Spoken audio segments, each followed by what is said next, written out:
अस्सलाम वालेकुम, क्या हाल ठीक ठाक हो? तबीयत से ठीक है? थोड़े से यूट्यूब चैनल फैजान सुमरा आज ही बाशो बाशो धा धो के फ्रेश हो क्योंकि आज काम तो आई छुट्टी आज गर्मी बड़ी ज़्यादा आई तो जी भाई तुम्हें बाहर नहीं मांग सका क्योंकि बाहर एक पास मैं आई तो वो हालांकि दोस्त वगैरह फ़ोन किए सारे फ़ोन किए लेकिन एक नंबर बंद ही पिया तो उस अलावा दूजे नंबर से गल आई कि थोड़ी गर्मी आई गर्मी तो भाई तुझे नहीं घर पै रहे हैं ठीक है। तो उस अलावा बाशो आज ना थोड़े मेरे हाथ मेरे पौधे को छिले छिले पैन वो वजह है क्योंकि असा ना मंजी चिकन डाउन शाउन जिते मैं समझो ना जिते जन के फरान समझो दे असो मंजी चिकन डाउन तो शे भाई तू ना तेरी हाथ दे थोड़ी तकलीफ है भाई तो बाकी आज इंशाल्लाह उम्मीद के हाँ आज आज ऐसे मेरे हमसाया की लड़ाई है चंगी भली तो पता की लड़ाई आप 9 लड़दी पई पता नहीं कि अल्लाह अल्लाह खैर भी करे तो लेकिन इंशाल्लाह के होलो बाहर यार वैसू क्यों फकत है क्यों गर्मी है ना घर में तो भाई तू बाहर वहाँ के व्लॉग नहीं बना सकेगा इस टाइम मौसम ठंडा है तो तुम पता वर्ष काम तो आने थके उठे हुए शौक भी है ठीक है सारा कुछ लेकिन क्या हम देख लो उस्ताद साजियों से वाज गल की कि भाई अपना शौक नहीं छोड़ सकते काम छोड़ देता पर शौक नहीं छोड़ सकते ते हुण मतलब माशाल्लाह घर बैठे घर बह के हुण रोटी पकन गई वधी तंदूर ते साल ना जेड़ा पक्का पिए तंदूर रोटी पकन गई वधी ते ओ बाशो पिया खासूं खा पी के फ्रेश होसूं ते बाकी उस अलावा दोपहर पकाए चावल और चावल बड़ा क्यों पकाए अपने हाथ दे पकाए ठीक है अपने हाथ दे बड़ा ही वीआईपी और टेस्टी चावल पके हैं ते नाल हिदवाना ही पिया ते नाल बनवे साहब भी हाई पिया और माशाल्लाह वही खाइयां पे अज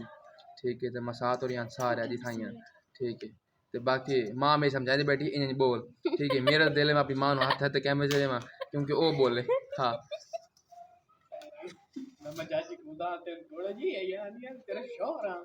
कौन है तेरा दे माशाल्लाह फरहान बाजू लड़ाई सुन के कई ऊट पर अल्लाह पवन तुम किते नील वाली कुत्ती इनमें थे नहीं सुल्तान राई ते फरहान बाजू बार बस दखड़े ते बाजू वे दखड़े लड़ाई वे दखड़े बाकी जी में रोटी आवे रोटी खाने रोटी खा के ते इंशाल्लाह वाल जल्दी फरी थी ने ते वाल आज इंशाल्लाह वरना कि नहीं घर बैठे हैं ना वाल इंशाल्लाह वैष्णो तो गपशप ले तो यार इस टाइम ना तो सामने हुण मौसम ठहरा है ते हुण इस टाइम क्यों कल उन्हें बस ससुराल आंदे पे माशाल्लाह कल दा व्लॉग भी इंशाल्लाह बड़ा ही वीआईपी इंटरेस्टिंग होसी क्योंकि कल असां पकाने मिठे चावल पकाने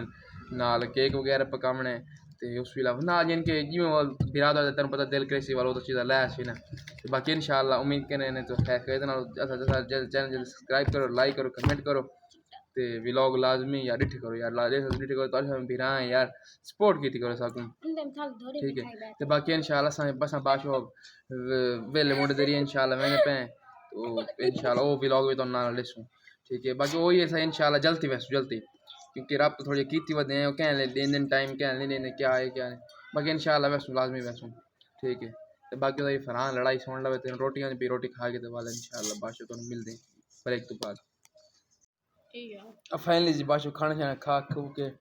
हूँ इस टाइम इसी बैठे हैं बिल्कुल तो इतना ही करें अज का व्लॉग दा एंड इंशाल्लाह तो मिलते हैं अगली नवी वीडियो ना तो सब्सक्राइब करो लाइक करो कमेंट करो ठीक हो गया जी तो बाकी अज इंशाल्लाह खाने भी आई पी बाकी तुम भी खा नहीं सका क्योंकि नाल फैमिली बैठने से भाई तो वक्र मैं कोई खादा कोई अक्सर ठीक है फैमिली नाल बैठने दी मैं खाना नहीं तो वक्र मैं करा नहीं खाता बिल्कुल